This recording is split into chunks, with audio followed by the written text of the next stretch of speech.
لا إله إلا الله محمد رسول الله. الصبح بدا من طلعته والليل دجا من وفرته. الله الله الله الله الله الله.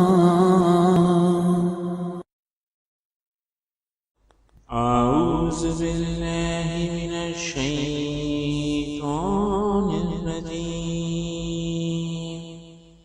بسم الله الرحمن الرحيم. ألف لام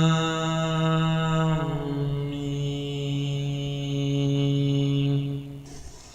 ذلك الكتاب لا ريب فيه هدى للمتقين الذين يؤمنون بالغيب ويقيمون الصلاة ومما رزقناهم ينفقون والذين يؤمنون بما أنزل إليك وما أنزل من قبلك وبالآخرة هم يوقنون. صدق اللہ العظیم. یہ وہ عظیم کتاب ہے جس میں کسی شک کی گنجائش نہیں. یہ پرہیزگاروں کے لیے ہدایت ہے جو غیب پر ایمان لاتے ہیں اور نماز کو قائم کرتے ہیں، اور جو کچھ ہم نے انہیں عطا کیا اس میں سے ہماری راہ میں خرچ کرتے ہیں، اور وہ لوگ جو آپ کی طرف نازل کیا گیا، جو آپ سے پہلے نازل کیا گیا، سب پر ایمان لاتے ہیں، اور وہ آخرت پر بھی کامل یقین رکھتے ہیں.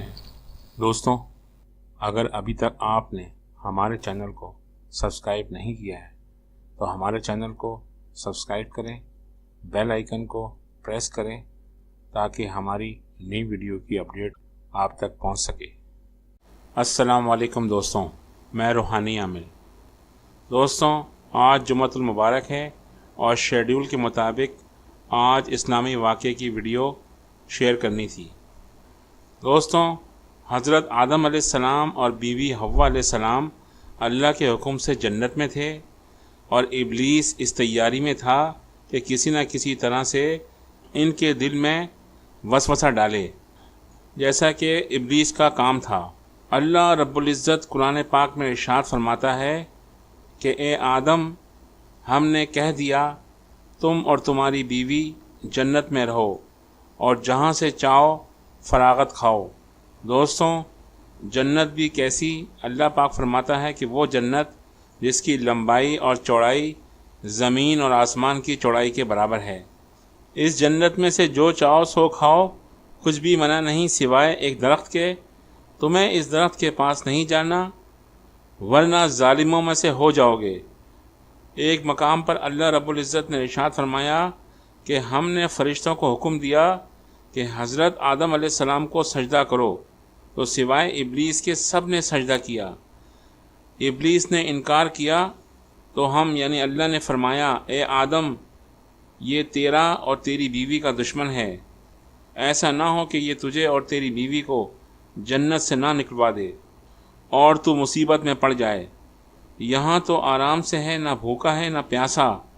اللہ رب العزت نے حضرت آدم علیہ السلام کو کامل نعمتوں سے نوازا، پیاس اور بھوک سے عاری فرمایا. گویا اللہ پاک نے حضرت آدم علیہ السلام کو وسوسے سے پہلے ہی خبردار کر دیا تھا.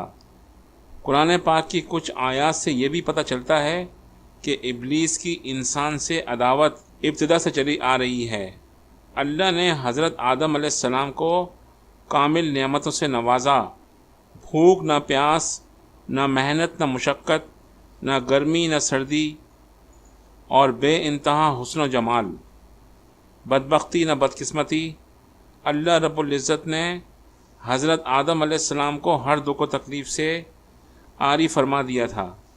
دوستوں، حضرت آدم علیہ السلام اور بی بی حوا علیہ السلام کے دلوں میں وسوسہ ڈالنے کے بارے میں قرآن پاک نے روشنی ڈالی ہے۔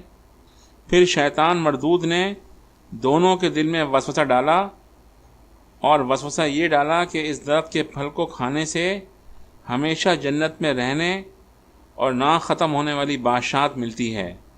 دوستوں، شیطان کے اس وسوسے کا ایک ہی مقصد تھا، دونوں کا جسم جو اس پھل کو کھانے سے پہلے ایک دوسرے سے پوشیدہ تھا، دونوں کو بے پردہ کر دیا اور دونوں کی شرمگاہوں کو بے حجاب کر دیا، اور یہی شیطان مردود کے اس وسوسے کا مقصد تھا۔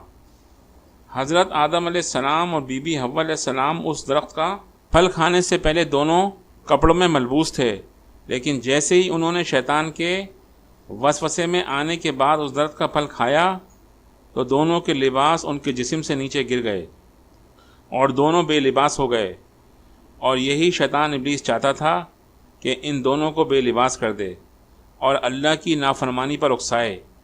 شیطان اپنے مقصد میں کامیاب ہو چکا تھا۔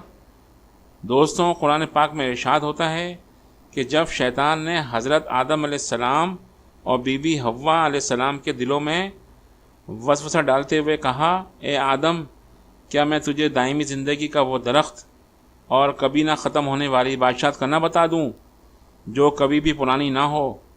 جب تم اس درخت کے پھل کو کھاؤ گے تو ہمیشہ زندہ رہنے والے بن جاؤ گے اور زبردست بادشاہت حاصل کر لو گے۔ اور شیطان نے ان دونوں کو یہ خواہش اور تمنا دلائی کہ اللہ رب العزت نے تمہیں یہ پھل کھانے سے اس لیے بھی منع کیا ہے کہ کہیں تم فرشتے نہ بن جاؤ، اگر تم اس درخت کا پھل کھا لو گے تو ہمیشہ قائم و دائم رہو گے۔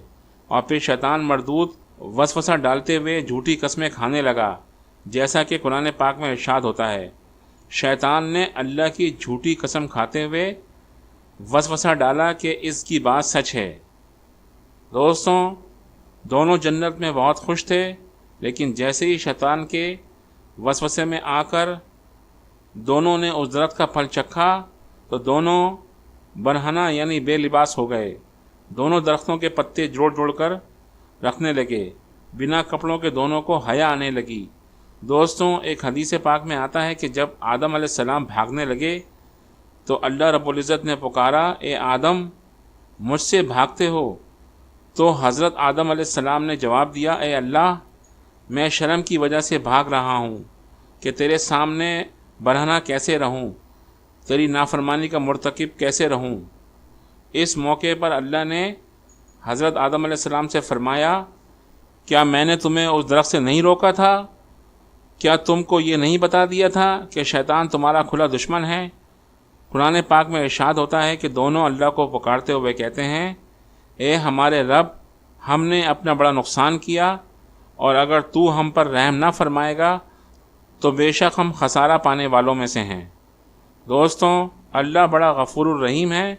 اس نے حضرت آدم علیہ السلام اور بی بی حوا علیہ السلام کی توبہ قبول کی اور انہیں دنیا میں بھیج دیا۔ دوستوں، یہ تھا وہ تاریخی اسلامی واقعہ۔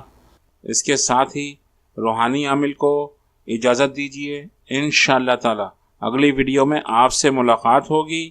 اللہ آپ کا حامی و ناصر ہو۔ اللہ حافظ۔ اگر آپ ایک بزنس مین، ایک شاپ کیپر یا اسکول پرنسپل یا پھر کسی ادارے کے مالک ہیں اور اپنے بزنس کو بڑھانا چاہتے ہیں تو اپنی پروڈکٹ کی ایڈورٹائزنگ کے لیے آج ہی ہم سے رابطہ قائم کریں۔